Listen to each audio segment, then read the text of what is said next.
Kaleshwaram commission ఎదుట మాజీ మంత్రి హరీష్ రావు విచారణ ముగిసింది. దాదాపు 40 నిమిషాల పాటు ఆయన్ని జస్టిస్ పీసీ ఘోష్ ప్రశ్నించారు. కమిషన్ అడిగిన అన్ని ప్రశ్నలకు సమాధానం ఇచ్చామని కూడా ఆయన తెలిపారు. తమ్మిడిహట్టి నుంచి మేడిగడ్డకు ఎందుకు మార్చారని చాలాసేపు ప్రశ్నించారని, తమ్మిడిహట్టి వద్దే కట్టడానికి అన్ని ప్రయత్నాలు చేశామని చెప్పారన్నారు. దీనిపై ఆనాడే అప్పటి మహారాష్ట్ర కాంగ్రెస్ మంత్రిని కోరామని, తెలంగాణ మహారాష్ట్ర మధ్య 5-6 సమావేశాలు జరిగాయన్నారు. కేసీఆర్ స్వయంగా మహారాష్ట్ర వెళ్లి సీఎం ఫడ్నవీస్ కి చెప్పే ప్రయత్నం చేశారని కూడా హరీష్ రావు అన్నారు. మహారాష్ట్రలో కాంగ్రెస్ ప్రభుత్వం పోయి బీజేపీ ప్రభుత్వం వస్తే మళ్లీ సంప్రదించామన్నారు. తమ్మిడిహట్టి వద్ద అనుమతించాలని, ఎంత నష్టపరిహారమైనా ఇస్తామని స్పష్టంగా చెప్పామన్నారు. మహారాష్ట్ర సిడబ్ల్యూసీ అభ్యంతరాల వల్లే కాళేశ్వరం డిజైన్ చేశామని కూడా హరీష్ రావు స్పష్టం చేశారు. మహారాష్ట్ర ముఖ్యమంత్రి ఫడ్నవీస్ గారిని 17 ఫిబ్రవరి 2015 రోజు తమ్మిడిహట్టి దగ్గర బ్యారేజ్ కట్టడానికి అనుమతి ఇవ్వండి అని అనేక రకాలుగా కేసీఆర్ గారు మహారాష్ట్ర ప్రభుత్వాన్ని, మహారాష్ట్ర ముఖ్యమంత్రి గారికి విజ్ఞప్తులు చేశారు. అయినా వారు ససేమిరా అన్నారు.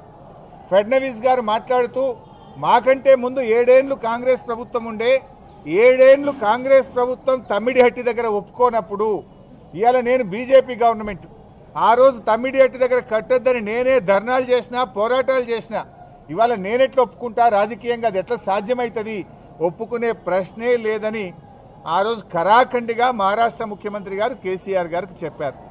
అంటే 7 ఏళ్లు మహారాష్ట్రలో కాంగ్రెస్, ఢిల్లీలో కాంగ్రెస్, మన దగ్గర కాంగ్రెస్, 3 చోట్ల కాంగ్రెస్ ప్రభుత్వం ఉన్నా తమ్మిడిహట్టి దగ్గర బ్యారేజీలకు ఒప్పించడంలో, అగ్రిమెంట్ చేయడంలో, పనులు చేయడంలో ఆనాటి కాంగ్రెస్ ప్రభుత్వం పూర్తిగా ఫెయిల్ అయింది.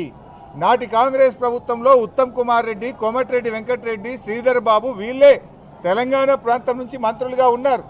మీరు పట్టించుకోలే, 7 ఏళ్లు మీరు చేయలే.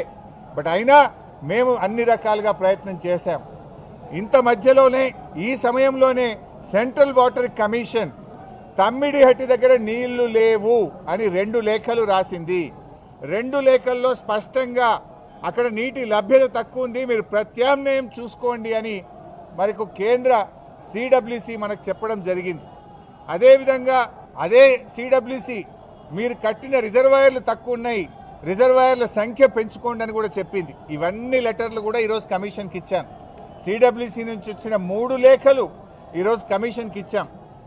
అప్పుడు కూడా కేసీఆర్ గారు ఒకవైపు మహారాష్ట్ర ఒప్పుకోవడం లేదు, రెండవ వైపు నీళ్ళే లేవు. ఈ పరిస్థితుల్లో ఏం చేయాలని కేంద్ర ప్రభుత్వ సంస్థ వ్యాప్కోస్కు కేసీఆర్ గారు మరి ఏం చేయాలో ప్రత్యామ్నాయం సూచించండి అని వ్యాప్కోస్కు మేము ఇవ్వడం జరిగింది.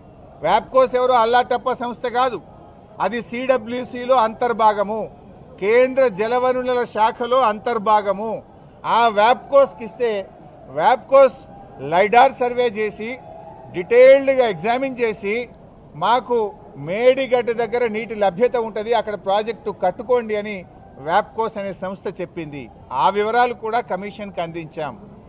మీరు ఆనాడు నీళ్లు లేని చోట ప్రాజెక్టు ఇరికిచ్చే ప్రయత్నం చేసినారు. 7 ఏళ్లలో మహారాష్ట్రాన్ని ఒప్పించలేకపోయారు. అక్కడ వైల్డ్ లైఫ్ ప్రాజెక్టు కూడా ఉంది, చాప్రాల్ అనే వైల్డ్ లైఫ్ ప్రాజెక్టు కూడా తమ్మిడిహట్టి దగ్గర ఉంది. వైల్డ్ లైఫ్ ప్రాజెక్టుకి అనుమతి రావాలంటే 10 ఏళ్ళు అవుతుంది. మరి పోరాటాల నుంచి నీళ్ల కోసం ఉద్యమించిన తెలంగాణ ప్రభుత్వం నీళ్ల కోసం మేము వ్యాప్కోస్ యొక్క ఆలోచన మేరకు, సూచనల మేరకు నీళ్లు లేని చోట మీరు ప్రాజెక్టు ప్రతిపాదిస్తే నీళ్లు ఉన్న చోట మార్చడం జరిగింది. ఎందుకు మార్చామనేది documents, evidences, meeting minutes, central water commission లెటర్లు, మహారాష్ట్ర ముఖ్యమంత్రి రాసిన లెటరు, ఈ ఆధారాలతో సహా సమర్పించడం జరిగింది. ఎందుకు మార్చవలసి వచ్చిందో స్పష్టంగా చెప్పేటువంటి ప్రయత్నం మేము చేయడం జరిగింది.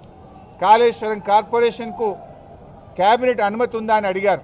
కేబినెట్ అనుమతి ఉంది అని స్పష్టంగా వివరాలన్నీ కూడా అందించడం జరిగింది. ముఖ్యమంత్రి గారు మొన్న పోయి గంధమల్లకు శంకుస్థాపన చేశారు. మరి గంధమల్లకు నీళ్ళు ఎక్కడి నుంచి పోతాయి? మల్లన్న సాగర్ నుంచి పోతాయి. మల్లన్న సాగర్ ఎక్కడిది? కాళేశ్వరంలో అంతర్భాగం. ఇంకొక వైపు హైదరాబాద్కు మూసీ సుందరీకరణకు నీళ్లు తెస్తా అంటున్నారు. ఎక్కడి నుంచి తెస్తా అంటున్నారు? మూసీకి, హైదరాబాద్కు 30 టీఎంసీల నీళ్లు తెస్తామంటున్నారు. మల్లన్న సాగర్ నుంచి తెస్తామంటున్నారు. మల్లన్న సాగర్ ఎక్కడిది? కాళేశ్వరంలో అంతర్భాగం. అంటే ఇంత స్పష్టంగా ఒకవైపు ప్రభుత్వమే కాళేశ్వరం మీద ఆధారపడి హైదరాబాద్కు 30 టీఎంసీల నీళ్లు తేవడానికి టెండర్లు పిలుస్తుంది, ఇంకొక వైపు మల్లన్న సాగర్ మీద ఆధారపడ్డ గంధమల్లకు టెండర్లు పిలిచి ముఖ్యమంత్రి శంకుస్థాపన చేస్తారు. ఇంకొక వైపు కాళేశ్వరం కూలింది, కుప్పగూలింది, కాళేశ్వరం లేదంటారు. అంటే ఇవాళ ప్రభుత్వం డొల్లతనం పూర్తిగా బయటపడ్డది. ఎప్పటికైనా కాళేశ్వరమే తెలంగాణకు లైఫ్ లైన్, జీవధార అనేది ఇవాళ ప్రజలకు స్పష్టమైంది.